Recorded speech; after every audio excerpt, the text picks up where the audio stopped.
Ella es Camila. Camila es una joven de estrato 3 que acaba de recibir exámenes que confirman que es VIH positivo. Camila está muy preocupada, pues en la entidad prestadora de salud le dijeron que no pueden otorgarle el medicamento que necesita para esta enfermedad. Camila oyó alguna vez sobre la acción de tutela y cree que podría ser un mecanismo adecuado, pero no conoce con exactitud en qué consiste ni cómo realizarla. Decide así investigar más sobre el tema. Investigando en Internet, Camila encuentra que la acción de tutela es un mecanismo para proteger el Estado Social de Derecho. ¿Pero qué es el Estado Social de Derecho? La Constitución del 91 consagra a Colombia como tal, y es que la palabra social no debe ser entendida como una simple muletilla retórica que proporciona un elegante toque de filantropía a la idea tradicional del derecho y del Estado Social de Derecho. Conlleva profundos cambios en cómo se entiende la sociedad y cómo se entiende en particular el papel del Estado frente a la sociedad. Es así que nosotros como colombianos debemos apropiarnos del término y comprenderlo para así poder ser ciudadanos activos. Esta concepción estatal surge de una fuerte crítica al liberalismo clásico planteado en las democracias occidentales, ya que este conllevó a profundas desigualdades sociales que llevaron a condiciones de vida indigna a enormes grupos poblacionales, en particular las clases bajas y del proletariado. Es así que frente a estas críticas surgen corrientes que defienden un Estado benefactor, que defienden un Estado que intervenga en la economía y ya no se abstenga como era el Estado mínimo planteado por el liberalismo clásico. Estas críticas parten de reconocer que la mano invisible planteada por los defensores del libre mercado nunca iba a realmente distribuir los recursos de una manera equitativa, y en ese sentido se iban a promover estas desigualdades exponencialmente. Son estas críticas las que son tomadas en cuenta por los constituyentes del 91 al consagrar a Colombia como un Estado Social de Derecho, ya que este concepto estatal trata de realizar un equilibrio entre el liberalismo clásico y el Estado puramente benefactor, de manera que el Estado interviene en la economía levemente para tratar de corregir fallas estructurales y aspirar hacia una condición de equidad. Sin embargo, se mantiene la libertad económica en varios aspectos. Parece ser, entonces, que el Estado Social de Derecho ampararía la situación de Camila. Pero ¿cómo se ven materializados estos beneficios que el Estado Social de Derecho consagra? Camila, no te preocupes. Tú puedes proteger tus derechos mediante el mecanismo de acción de tutela. Este mecanismo está protegido por el decreto 951 de 1991 y está consagrado en el artículo 86 de nuestra Constitución Política. Es un mecanismo subsidiario para proteger derechos que en el lapso del tiempo no pueden ser protegidos mediante todos los mecanismos procesales y jurídicos. Se interpone ante un juez en cualquier parte del país y de cualquier rama y se debe responder en máximo 10 días. Se interpone cuando la persona que está reclamando su derecho se encuentra en un estado de subordinación o indefensión frente a un servidor público o frente al Estado mismo. Bueno, pero en este punto debemos tener en cuenta que lo que está pidiendo Camila no es un derecho fundamental, que son en principio no susceptibles de ser exigidos mediante acción de tutela, sino es un derecho social, económico y cultural, los bien llamados DESC. ¿Qué es un DESC? Los derechos DESC son los relativos a las condiciones sociales y económicas básicas para garantizar una vida en libertad y una vida digna.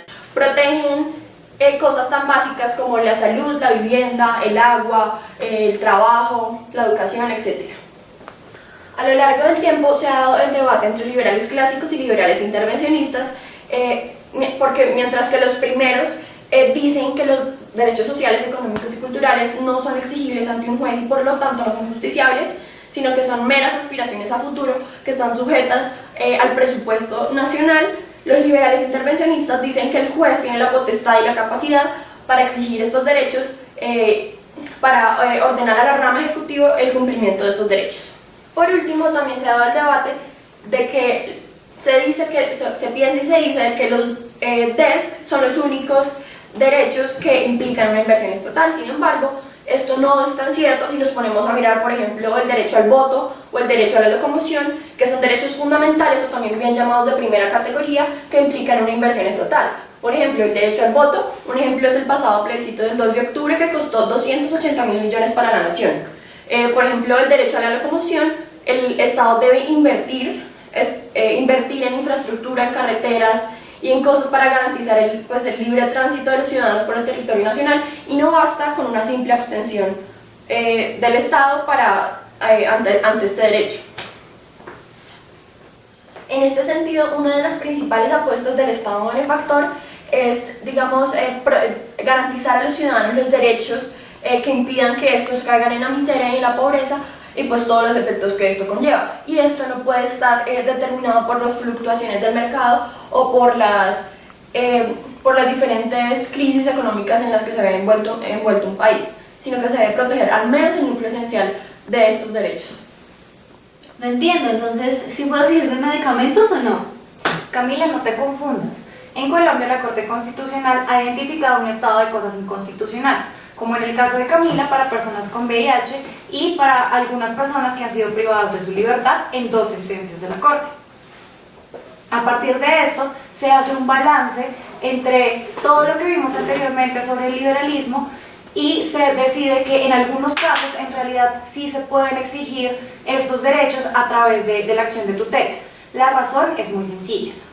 En Colombia, la Corte Constitucional ha identificado algunas irregularidades que evidencian que si no se protegen ciertos derechos y si no se hace una interpretación sistemática de toda la Constitución, los derechos fundamentales no pueden ser protegidos.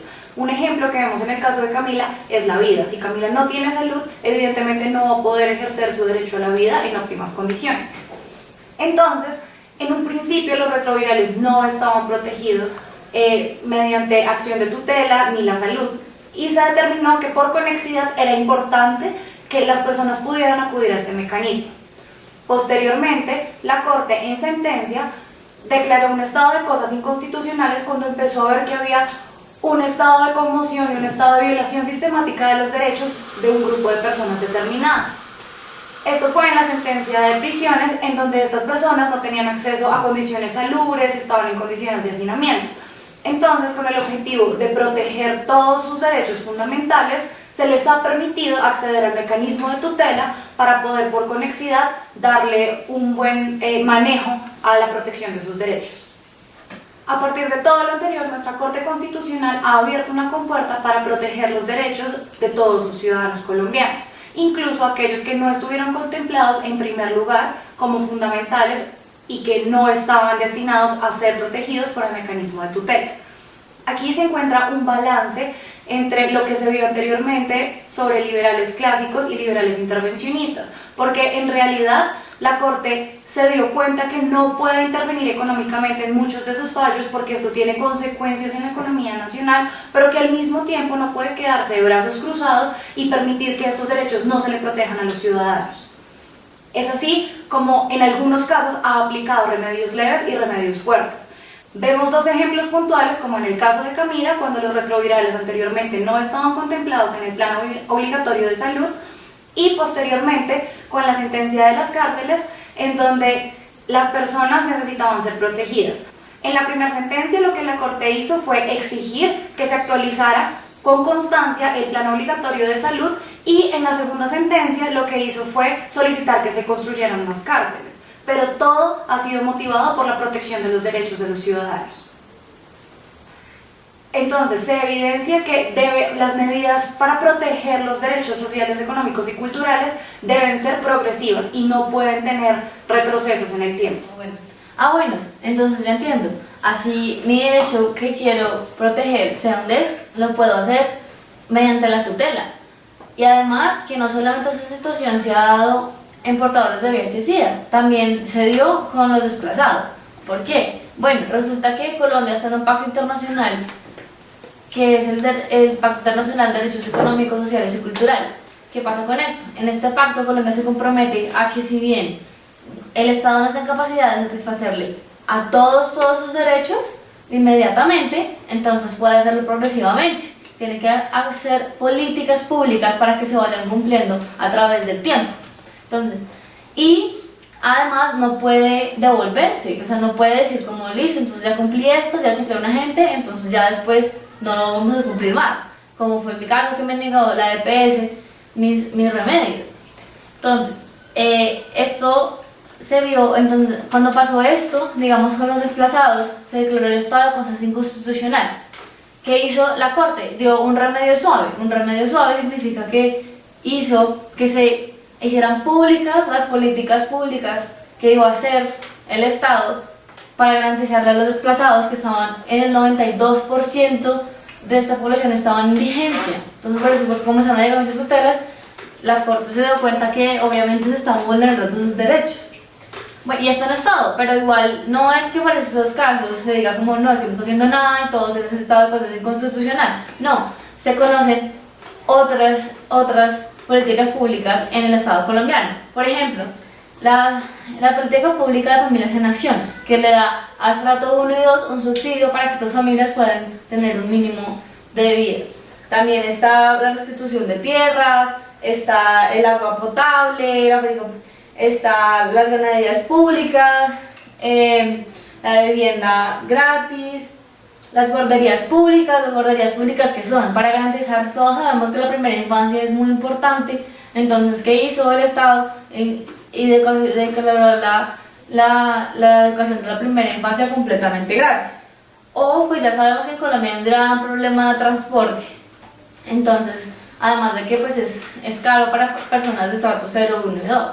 Entonces, ¿qué hizo? A los estudiantes de bachillerato y a los estudiantes de primaria les dio un auxilio para que estos pudieran desplazarse por la ciudad. Bueno, con toda esta información ya me queda muchísimo más claro como ciudadana colombiana que es un Estado social de derecho, qué puedo hacer en mi caso, qué pueden hacer los demás, para qué sirve el mecanismo de acción de tutela y lo demás. Gracias.